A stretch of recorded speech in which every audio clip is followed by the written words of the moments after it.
రెంటుకుంటున్నారు. అంటే మీరు రెంటుకుంటున్నారు, మీ జాగా వదిలేసి వెళ్తాము అనే టైం కూడా వాళ్ళు మీకు ఇయ్యలేదా? మీ సామాన్ మీరు తీసుకునే టైం తీస్తున్నాం సార్, కళ్ళ కూడా తీస్తూనే ఉన్నాము.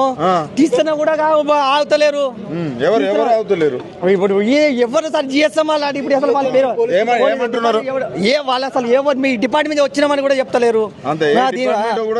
ఎవరు చెప్తలేరు. మా ప్లాంట్ డిపార్ట్మెంట్ నుంచి వచ్చినామని కూడా చెప్తలేరు. ఎవరి నుంచి వచ్చారు, ఎవరు అసలు ఏంటో తెలుస్తలేదు. ఎంత ఆస్తి ఉంటుంది లోపల? ఆ వస్తువులకు ఎంత కాస్ట్ ఉంటుంది? ₹1,00,000 ఉన్నది సార్. ఒక్కొక్క మిషన్ 40 లక్షలు 30 లక్షల మిషన్లు ఉన్నాయి.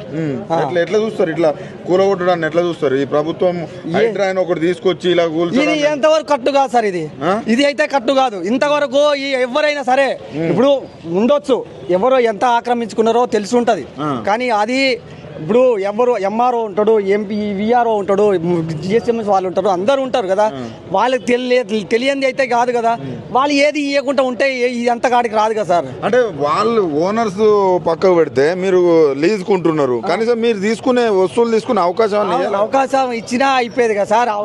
ఆల్రెడీ 2 ఆటోలు పెట్టినా, డీజం పెట్టినా, క్రేన్ పెట్టినా తీసుకుంటాం సార్. ఒక్క గంట టైం ఇవ్వండి సార్. పైన నేను లోపల మిషన్ కదిలిస్తున్నా కూడా పైన మనుషులు చచ్చిపోయినా పర్లేదని చూస్తున్నారు. ఇప్పుడు ఎందుకు అలా? ఇది అలా ఉండి దేనికి కొరకు ఉండాలి? మొత్తం మేము అక్రమాలన్నీ తొలగిస్తున్నాం, మా హైడ్రా చాలా బాగా పనిచేస్తుంది అని. ఇది కాదు సార్, ఇది అలా కట్టు కాదు. నీకు ఉంటే నీకు అలా కులగొట్టుకోవాలంటే పర్మిషన్ టైం ఇవ్వాలి. టైం ఇచ్చేసి మీరు కాల్ చేసేయండి బాబు, పలానా రోజు వరకు మీరు కాల్ చేసేది, ఎవరు ఉండకూడదు అంత అని చెప్పేసి చెప్పలేదు. నిన్ననే చెప్పారు ఇవాళ చేస్తూనే ఉన్నాం. ఇంకేం చేయాలి? తీయడానికి టైం ఇవ్వాలి కదా. అది ఒక్క రోజులో అయిపోతుందా?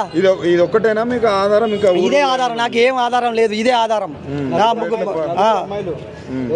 రాత్రి అంతా పడుకోకుండా చేసినాం సార్. మొత్తం రాత్రి అంతా పడుకోకుండా అందరం ఇక్కడనే ఉన్నాం. అంటే ప్యాక్ చేసినాం నైట్ అంతా.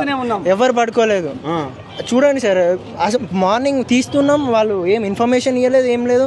వచ్చారు, నడవండి లోపల అమ్మాయి లోపలనే ఉంది. అది కూలగొడుతూనే ఉన్నారు ఒక సైడ్. అది మీద పడితే చచ్చిపోతే వాళ్ళు అసలు కనీసం మీరు బయటకు వచ్చిందా